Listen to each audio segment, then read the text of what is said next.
ജനരോഷം ഭയന്നാണ് വനിതാ മതിലിന് 50 കോടി രൂപ ചെലവഴിക്കാൻ തീരുമാനിച്ചിട്ട് മുഖ്യമന്ത്രി പിണറായി വിജയനും ധനമന്ത്രി തോമസ് ഐസക്കും പിന്മാറിയതെന്ന് കെപിസിസി പ്രസിഡന്റ് മുല്ലപ്പള്ളി രാമചന്ദ്രൻ ആരോപിച്ചു.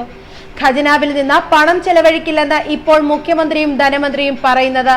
വനിതാ മതിൽ സർക്കാർ പരിപാടിയല്ലെന്നും അതിനായി സർക്കാരിന്റെ ഒറ്റ പൈസ പോലും ചെലവാക്കില്ലെന്നും നിയമസഭയിൽ ഉൾപ്പെടെ പറഞ്ഞ സർക്കാർ തന്നെയാണ് ഹൈക്കോടതിയിൽ നൽകിയ സത്യവാങ്മൂലത്തിൽ വനിതാ മതിലിന്റെ ചെലവിന് തുക മാറ്റിയ കാര്യം അറിയിച്ചതെന്നും മുല്ലപ്പള്ളി ചൂണ്ടിക്കാട്ടി.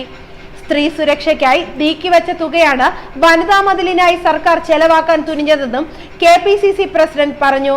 നിർഭയ ഹോമുകൾ പുനരുദ്ധരിക്കുക, സ്ത്രീകൾക്കും കുട്ടികൾക്കും സുരക്ഷ ഒരുക്കുക, വനിതാ പോലീസുകാരെ നിയമിച്ച് പോലീസ് സ്റ്റേഷനുകൾ നവീകരിക്കുക, സ്ത്രീകൾക്ക് പ്രത്യേക താമസ സൗകര്യം ഒരുക്കുക തുടങ്ങിയവയ്ക്കായി ബജറ്റിൽ അനുവദിച്ച ഫണ്ട് മാർച്ചിൽ ലാപ്സായി പോകുമെന്നും അതുകൊണ്ട് ഈ തുക വനിതാ മതിലിൽ വിനിയോഗിക്കുമെന്നുമാണ് സർക്കാർ ഹൈക്കോടതിയിൽ ബോധിപ്പിച്ചത്.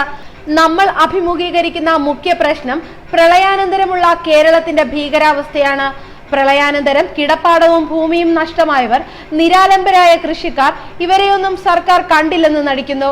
കരളലിയിപ്പിക്കുന്ന ഈ ദുരന്തമുഖമല്ല, മറിച്ച് വർഗീയ മതിൽ മാത്രമാണ് സർക്കാരിന്റെ അജണ്ട. പ്രളയം കഴിഞ്ഞ് 3 മാസം പിന്നിട്ടിട്ടും നവകേരള സൃഷ്ടിക്ക് രൂപരേഖ തയ്യാറാക്കാതെ വർഗീയ മതിൽ കെട്ടാനുള്ള കല്ല് അന്വേഷിക്കുകയായിരുന്നു. കേരള പുനർനിർമ്മാണത്തിന്റെ പേരിൽ പണം കണ്ടെത്താൻ സാലറി ചലഞ്ച് ഉൾപ്പെടെ പാവപ്പെട്ടവരിൽ നിന്ന് പിടിച്ചുപറി നടത്തിയ സർക്കാരാണ് വനിതാ മതിലിന് കോടികൾ പൊടിക്കുന്നത്. ഇത് അപഹാസ്യമാണ്.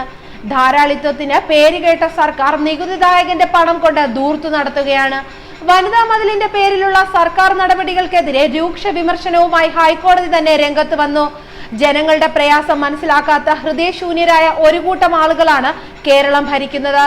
കണ്ണൂർ വിമാനത്താവളത്തിന്റെ ഉദ്ഘാടനത്തിനും കേരള പുനർനിർമ്മിതി എന്ന പേരിലും കോടിക്കണക്കിന് പണം ഖജനാവിൽ നിന്ന് ചെലവാക്കി പരസ്യം നൽകി. ആഡംബരങ്ങളുടെ നടുവിലാണ് മുഖ്യമന്ത്രിയും മന്ത്രിമാരും ഭരണം നടത്തുന്നത്. കണ്ണൂർ വിമാനത്താവളത്തിന്റെ ഉദ്ഘാടനത്തിന് മുൻപായി മന്ത്രിസഭയിലെ ജൂനിയർ മന്ത്രി പ്രത്യേക വിമാനത്തിൽ ഇറങ്ങിയതും സർക്കാർ ചെലവിലാണ്. ജനങ്ങളോട് ഒരു കൂറുമില്ലാത്ത സർക്കാർ ഭരണം നടത്തുമ്പോൾ ഇതിനപ്പുറം ഒന്നും പ്രതീക്ഷിക്കേണ്ടതില്ല. വിമാനത്താവള ഉദ്ഘാടന വേളയിൽ മന്ത്രിമാർ കുടുംബ പരിവാര സമേതമാണ് എത്തിയത്. ധൂർത്തിന്റെയും ദുർവ്യയത്തിന്റെയും ഞെട്ടിപ്പിക്കുന്ന ഉദാഹരണമായി പിണറായി സർക്കാർ മാറിയെന്നും മുല്ലപ്പള്ളി പറഞ്ഞു. ന്യൂസ് ഡെസ്ക് മലയാളി വാർത്ത.